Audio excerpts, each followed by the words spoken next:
everybody, it's you know who. Welcome back to Mega Million Comics.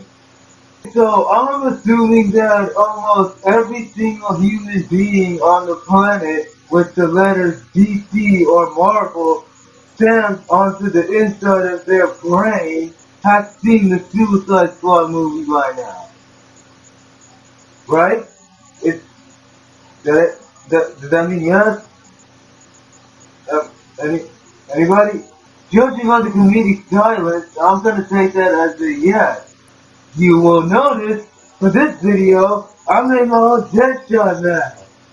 Awesome, right? Yes, he's got like the red eye, and then I have like the white thing over there. Yeah, this is what happens when you're low budget. Yeah, you have to make your own stuff. Yes, so struggles, man. But anyway, aside from my lack of money and lack of air in this freaking thing, we're gonna go ahead and get on with the topic for today, which is gonna be Suicide Squad. Now, if you guys remember from the end of the last episode, I said that the next video is gonna be Suicide Squad. Also, sorry it's been so long, by the way.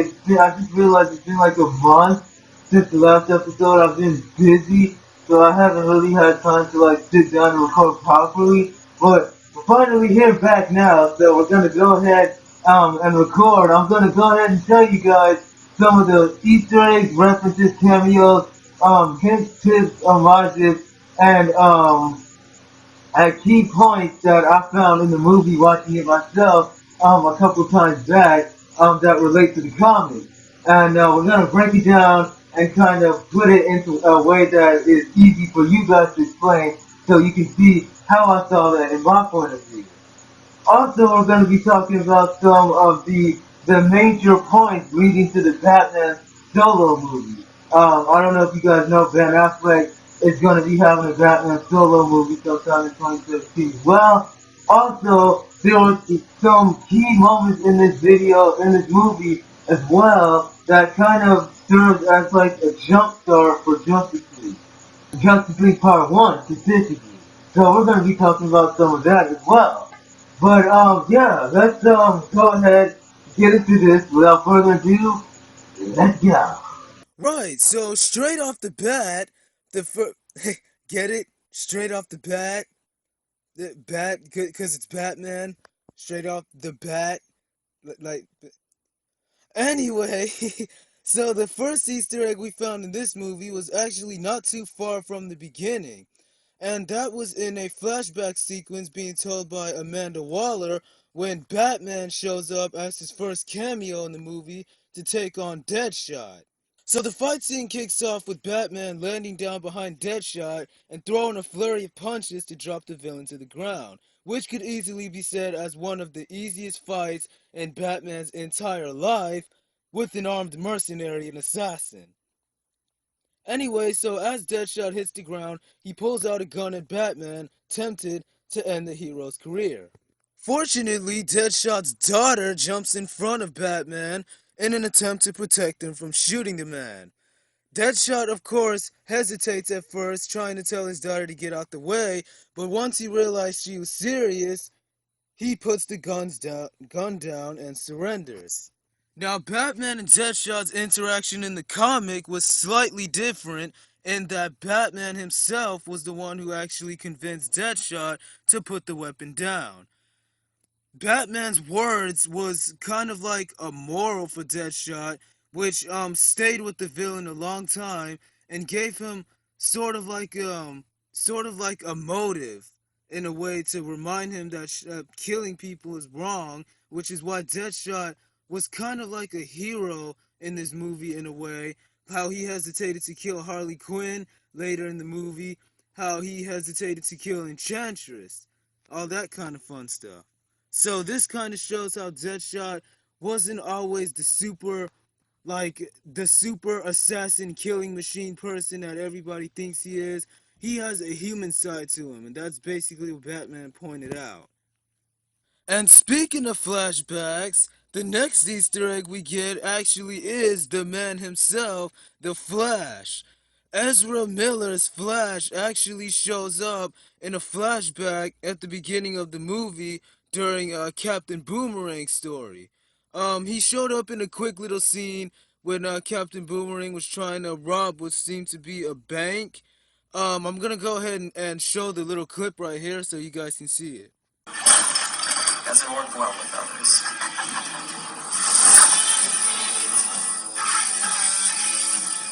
Go on them on thieves, eh? So as you can see, it wasn't really much, but it was still pretty cool to see Flash show up in the movie, especially since we weren't actually expecting to see Ezra Miller's version of the Flash show up until Justice League aired. If you guys remember from that, we actually got to see a whole lot more of his suit in that trailer than we did in this one scene in the movie. So it is still pretty cool to see Ezra Miller's Flash show up on the big screen, especially since we have to wait so long to actually see the man in action. I mean, don't get me wrong, we did actually see him show up twice in the Batman vs. Superman movie, and the first time in a cool dream sequence with Batman as he tried to travel back in time to warn Batman about Superman, saying something about Lois is the key and all that other kind of interesting stuff. If you guys don't know what I'm talking about, you can go back and watch the Batman vs. Justice League movie, where we got to see a little glimpse of Flash, who isn't actually Ezra Miller, but his suit did look pretty interesting because it actually resembled that of the Injustice Flash. If you guys remember that version of Flash from the Injustice game and the comics, I think this is like the kind of look that they're going for both Ezra Miller and that version of Flash. They're going for kind of like a technological advanced injustice type version of the heroes, as you can kind of see for Flash in this movie. So it'll be pretty interesting to see how far the technology goes when Justice League actually comes out. It would also be pretty cool to see them do the same thing with Grant Gustin's Flash in the current TV series. Although his costume is freaking awesome already, it would be pretty cool to see like some technical advances made to it, especially for season 3. But I'm not really sure if they're gonna go that far with the TV series. But it would be a pretty interesting thing to see. Next, we see Harley Quinn doing what appears to be some acrobatics as she's hanging upside down halfway up in the air inside of her cell. Now, what most people might not know about this one is that this was actually a direct reference to her time back as a former gymnast.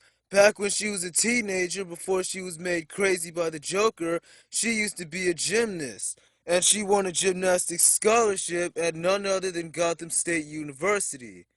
Next, we get to see Enchantress. Now, I think Enchantress must have been the most hated on person in this movie other than Joker. And I'm not talking about the people in the movie, I'm talking about like viewers, you guys that watch the movie. And you guys can back me up on this too. Everybody seemed to really hate Enchantress's look in this movie, including me, because she actually looks nothing like she does in the comics. As a matter of fact, the only thing similar to her look in the comics is the green top she wears and the green pants. Other than that, nothing. Nothing at all. A lot of people were really happy too that Enchantress is actually going to be in a DC movie for the first time, on the big screen or on the small screen. But when they saw what she actually looked like in the movie, they really kind of like blew up. Just because they made her look like more like a demon than anything, really. And this actually leads directly to our next Easter egg, which is Harley Quinn. Because she actually does reference her own costume about 3 times in the film. The first time she references it is when she pulls it out of a box near the beginning of the film when the team is getting dressed for their mission. As you can see, it matches perfectly with her classic costume from the TV series Batman the Animated Series. We see it again for the second time later in the film in a flashback when she's dancing with the Joker, completely decked out in her jester costume with the headset and everything. Then we see it again for the third time on a mannequin in the Joker's office. Now, most people missed this one because it was very well hidden, but if you look closely, you can spot anything anywhere. We even also get a reference to her new 52 outfit in that exact same scene when she's getting dressed, sporting the top bra and the short shorts, almost exactly mirroring her look in the new 52 comics. So this is really promoting Harley Quinn's costume, hinting to the fact that she might be wearing one of these two in the Harley Quinn solo movie. We also see Joker sporting a pretty nice uniform as well, almost exactly mirroring his look from the comics. How he has like the suit type uniform on, and he has like the little flower up on his shoulder there that Joker actually does have in the comics, which is pretty cool. We also see him later in the film actually wearing a big purple overcloak. So they didn't really go in really far out with Joker's costume either. They made him look, well, different from the other incarnations of Joker, but still very similar to his character in the comics, which was good. The final Easter egg we see in this movie is actually back in the Joker's lair. A lot of people missed this one too, so you gotta look really closely, but in this one, you can actually see a couple of onesies sprawled out on the floor right behind the Joker. Now, a lot of people didn't really know what exactly those were, but as it turns out, these are actually a direct reference to the comics, when Harley herself actually considered settling down and having a couple of kids with the Joker. Now, I thought that this wasn't actually like a thing that they were going to put into the movie. I figured, well, maybe it's just a coincidence that they put it in here. You wouldn't know. Maybe it just seems like they were trying to like hint towards that to say, oh, maybe we're going to do this in the Harley Quinn solo movie. We don't know. But as it turns out, Harley herself actually did confirm it in the movie towards the end. If you recall back at the end of the movie, when Enchantress messed with everybody's heads, she made them all fantasize and see their dream futures. Deadshot saw a future where he shot Batman and killed him in Gotham City. El Diablo saw his future where he got to settle down with his wife, had his kids, never killed them. They lived as a happy family. Harley, of course, had a dream sequence where she settled down with the Joker and had a couple of kids, which was almost exactly an homage from the comics when she considered sitting down and having kids with the Joker, which could possibly be why there's onesies in the Joker's office. So once again, this could be another reference to Harley Quinn's solo movie. We don't know, but it would be pretty cool to see some of that stuff actually come to life on the big screen. Okay, well that does it for this video of Suicide Squad Easter eggs and references.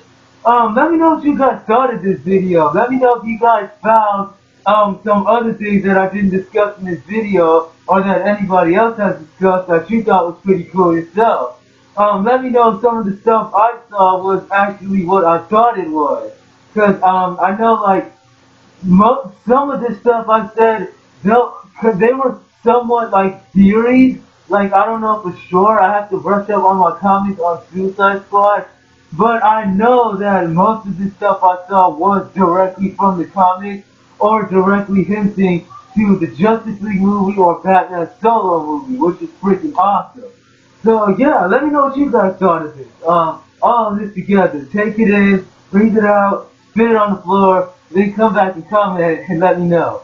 But anyway, if you guys have not seen the last video, go ahead and check it out. That was. Wonder Woman, the Comic Con official trailer, review, breakdown, and Easter egg hunt.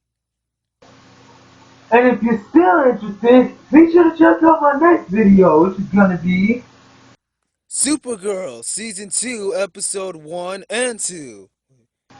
But thank you guys so much for watching this video. Click the annotations at the end if you want to see some more amazing YouTubers doing videos like this one right here. Or, if you want to see some more of my videos, go ahead and subscribe. And I will definitely be fishing out some more videos like this one for you guys to see in the near future.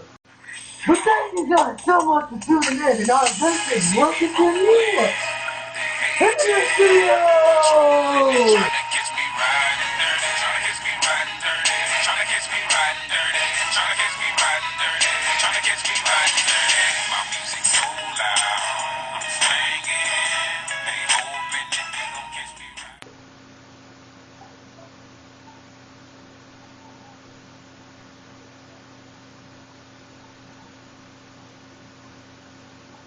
Freaking love Deadshot, man. Deadshot is awesome.